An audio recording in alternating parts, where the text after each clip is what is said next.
In today's video, we are going to be going through our sixth chakra, the third eye. So if you're ready, stay tuned.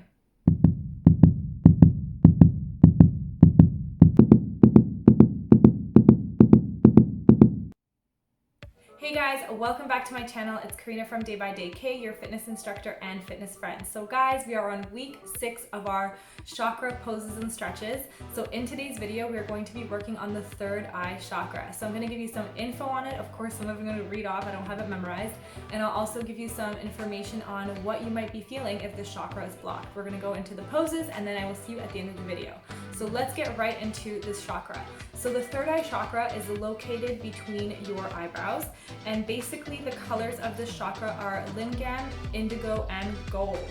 Okay, so again, if you have any of those colors that you want to kind of have around you or incorporate into your stretches, or maybe wear them throughout the day that you feel that this chakra is a little bit low, feel free to do that. I'm going to read the affirmation for you guys. So I freely create my own reality.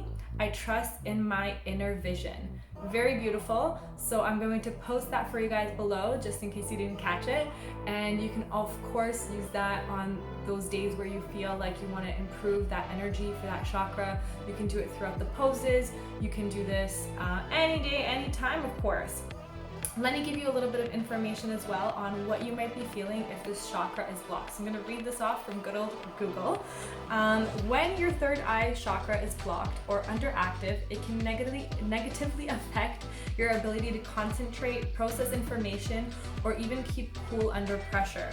When the third eye chakra becomes blocked, it can often cause you to feel a fear of the unknown.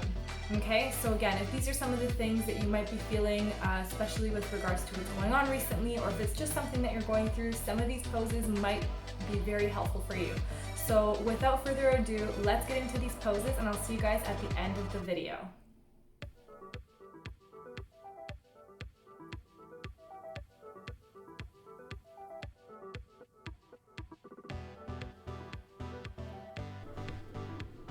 So for the tree pose, you're going to basically start off with your feet together, and then you're going to step one foot out to the side, and you're going to bring that heel in towards the opposite leg and just kind of hold it there.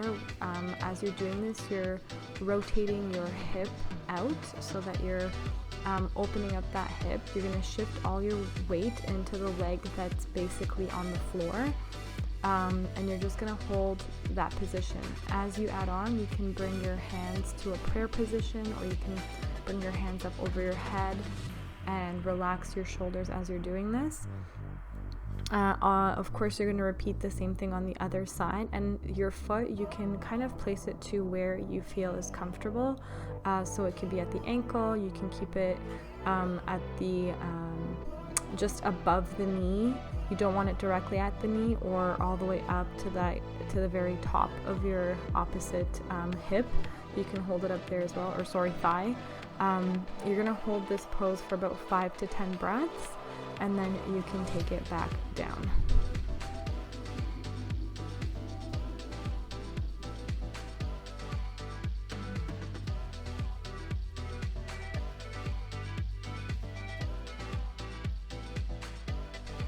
So for dolphin pose, you can use a support like a stool or a pillow or anything like that, or you can do this on the mat, and I will demonstrate both. But basically what you're going to do is kind of fold yourself forward and then lower your elbows to the floor directly beneath your shoulders, and you're going to keep your forearms parallel to each other and to the edges of your mat.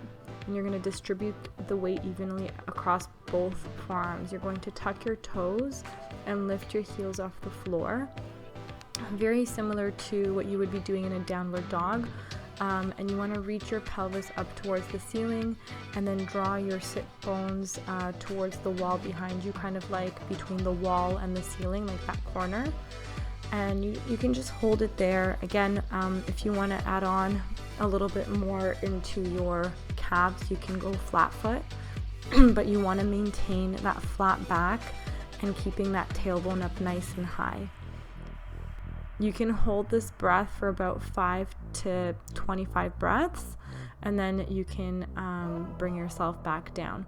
Another thing you just want to keep in mind also is that you want to keep the shoulders kind of away from the ears, so you don't want to be rolling your shoulders up as you're doing this movement.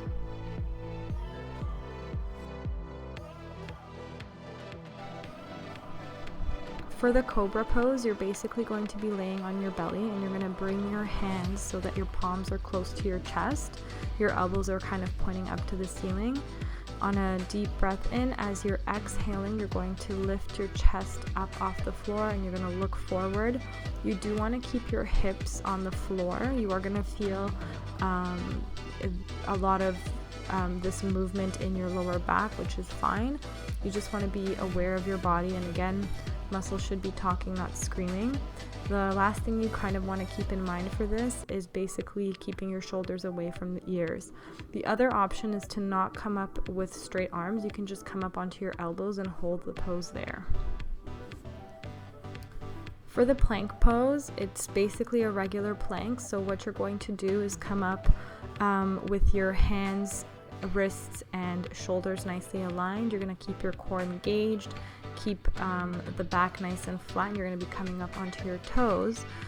So this is just the regular plank. If you would like to add on to intensify, you can go into a chaturanga, which is basically you're going to bend your elbows and you're kind of engaging your triceps a little bit more, and you're going to hold this pose. You can hold it for up to 10 breaths, take a break, and you can repeat, or you can just do the one set.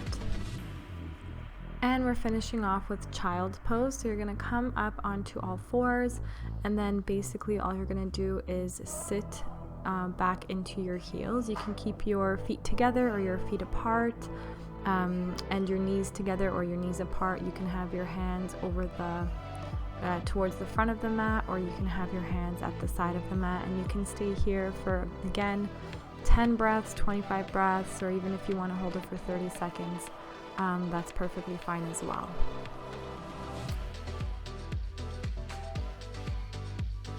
Hey guys, so thank you so much for staying until the end, and I really appreciate you guys checking out this 6th chakra video. I hope you enjoyed it. If you did, make sure you give it a thumbs up, because I really appreciate those thumbs up. If you have any questions or comments, make sure you post them below as well. I love hearing from you guys. And of course, if you haven't yet hit that subscribe button, make sure you do that to get more content like this and other stuff as well. And I'm gonna see you guys next week for our final week of our chakra poses. Have an awesome, awesome day, guys. Ciao, ciao.